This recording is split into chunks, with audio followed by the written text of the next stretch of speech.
asal-usulnya gak jelas dan dia gak punya apa-apa, Mike. Pihak yang bersedia mengambil alih 50%. Siapa mereka? Keluarga Alferi. Lagi healing, man. Jangan taruh kardus di situ. Geser. Kemana? Ya keluar. Biasa lah. Gue juga emang biasa kok hidup di luar.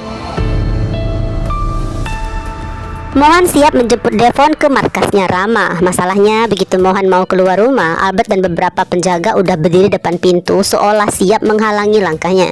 Mereka sih terlihat serba salah. Di hadapan berdiri tuan muda sekaligus pewaris keluarga Alferic yang setiap ucapannya wajib dipatuhi. Di sisi lain mereka juga memegang tugas dari Nyonya Cassandra untuk menjaga keselamatan Mohan dalam kondisi apapun. Entahlah apakah ada tambahan perintah dari Cassandra yang berbunyi, jangan biarkan tuan muda keluar rumah. Tentu aja ya guys, Mohan sangat memahami rasa sayang dan trauma Mama Cassandra atas kehilangannya selama bertahun-tahun ini. Namun bukan berarti Mohan mau terus hidup tanpa kebebasan sama sekali. Nah, bisa jadi di malam itu Mohan meninggikan suaranya dan minta para penjaga segera menyingkir. Suasana mungkin sempat memanas karena mereka tetap bersikeras menjalankan tugasnya. Meskipun begitu, nggak mungkinlah ada yang berani menyentuh Mohan, apalagi sampai adu fisik segala. Atau mungkin keburu muncul Cassandra dengan wajah penuh kecemasan dan demi rasa cinta yang begitu besar, Cassandra terpaksa mengizinkan Mohan pergi.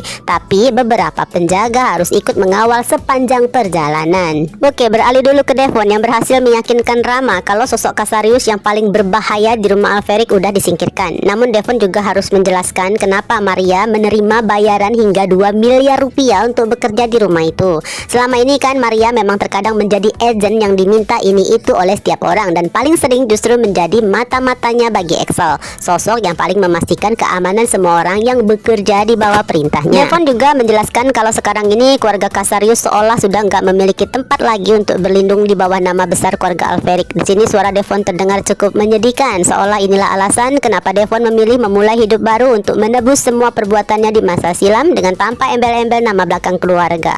Untuk sesaat ya, Devon terlihat seperti kebanyakan remaja dari keluarga yang hancur dan sedang kehilangan arah hidup. Meskipun begitu, Devon tetap berusaha tegar, bahkan menawarkan bayar berapapun asal Rama mengizinkannya tinggal di markas itu. Di luar dugaan, Rama justru menolak uangnya Devon. Meskipun suara Rama masih terdengar enggak ramah, namun perlahan muncul rasa iba di hatinya. Namun bukan berarti Devon boleh hidup santai kalau mau tinggal di sana. Sebagai gantinya, Devon harus ikut bekerja, mulai dari besi-besi hingga membantu segala hal urusan di markas tersebut. Jadi malam itu Devon mulai bertugas memindahkan kardus bekas. Kalau dulu Devon pernah begitu bersemangat saat membantu Tante Zen pindahan rumah, kali ini suasananya benar-benar berbeda. Bukan karena pekerjaan berat, melainkan karena ada rasa sepi yang sulit dijelaskan. Untuk pertama kalinya Devon benar-benar merasakan bagaimana rasanya memulai hidup sendirian tanpa keluarga. Di saat yang sama, Mohan tanpa sengaja mendengarkan pembicaraan antara Excel dengan Rose tentang adanya pernikahan Tante Valerian dan Om Jordan Fernandez. Tentu aja ini sangat mengejutkan. Bahkan Mohan baru tahu kalau ternyata papa mamanya Fata udah resmi bercerai. Berhubung ya Mohan udah banyak pengalaman dengan masalah mental yang dialami teman-teman karena berbagai persoalan dalam keluarga, maka spontan yang terfikir justru gimana kondisi Devon. Seolah terjawab, mungkin ini alasan kenapa Devon gak pulang-pulang. Saat itu juga Mohan menelpon Devon yang masih jadi kuli dadakan dengan kardus bekas yang harus dipindahkan. Sesaat itu Devon sempat berpikir keras kalau panggilan tersebut diabaikan, Mohan pasti akan curiga dan mulai mencarinya. Akhirnya telepon pun diangkat. Dengan suara yang pura-pura ceria, Devon seakan sedang menikmati liburan di luar negeri, seolah sedang baik-baik aja dan sedang bermain salju di sana. Namun gak perlu waktu lama, sandiwara itu langsung terbongkar karena bersamaan terdengar suara Rama yang begitu kencang mengingatkan agar Devon gak meletakkan kardus bekas sembarangan. Kebetulan Mohan juga mendengar jelas suara itu. Selanjutnya, sekeras apapun Devon mencoba melanjutkan kebohongannya, Mohan udah tahu kalau keadaan Devon sedang gak baik-baik aja. Pastikan sebagian dari kita penasaran kenapa Mohan justru lebih mengkhawatirkan Devon daripada Excel, kakak kandungnya sendiri. Padahal Excel bukankah sudah memastikan masa depan kakak adiknya tetap aman? Namun kenapa Excel terlihat begitu cuek, seolah gak peduli dengan alasan dibalik pernikahan Mama Val dan Om Jordan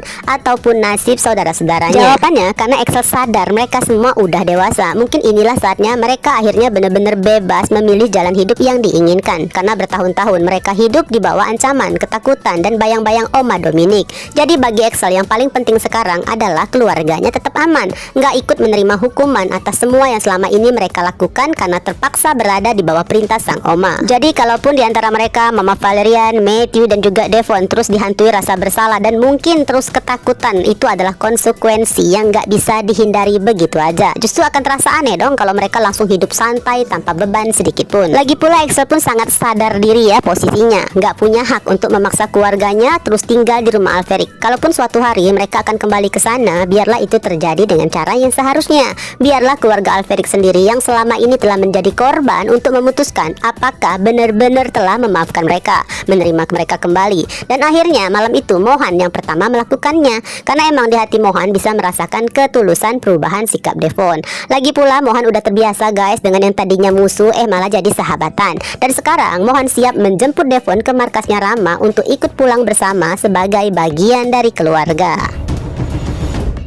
Beralih ke rumah Chandrawinata. Malam itu karena larangan Mama Mayang, terpaksa Akila nggak ikut menikmati momen kumpul bersama Jaya, Raisa, Vicky, dan Jolina di rumah Alferik. Rasa kecewa ya membuat nada bicara Akila terdengar lebih ketus saat membantah nasihat dari Mama Mayang yang meyakinin suatu hari nanti Akila pasti akan mengerti alasannya. Padahal sebenarnya Akila hanya membantah tanpa benar-benar memahami arah pemikiran Mayang selama ini tentang Mohan dan Zara. Bahkan alasan Akila masih menyembunyikan telah mendapatkan bonus setelah membantu misinya Mohan. Justru karena Akila takut Mama Mayang akan menyuruhnya mengembalikan uang itu lagi ke Mohan. Di mata Akila seolah semua penolakan Mayang hanya karena memang gak menyukai sosok Mohan aja. Emang ya guys, karakter Akila terkadang kurang peka pada sekitaran, bahkan pada pengalaman hidupnya sendiri. Sejak dulu Mayang selalu merendahkan keluarga kandung Akila yang tadinya dianggap hanya berasal dari kalangan bawah. Itulah sebabnya dulu Mayang mati-matian melarang Akila deket dengan Mohan. Bahkan berteman aja udah dianggap bisa berbahaya. Sampai-sampai Rita pernah diminta terus mengawasin mereka. Bagi Mayang, setiap hubungan harus membawa kepentingan dan keuntungan. Karena pola pikir itulah Mayang selalu menganggap orang lain juga memiliki niat yang sama. Setelah keluar dari kamar Akila, maka Mayang langsung curhat nih pada Michael. Menurutnya Mohan hanyalah remaja lusuh yang gak punya masa depan, tipe laki-laki yang mendekatin gadis kaya demi harta lalu hidup dengan minta dibelikan ini dan itu. Mendengar cerita tersebut pastinya dong Michael setuju dengan sikap Mayang. Dari sudut pandang mereka, orang tua mana sih yang rela melihat anaknya dijadikan ATM berjalan oleh laki-laki yang dianggap malas dan gak punya masa depan.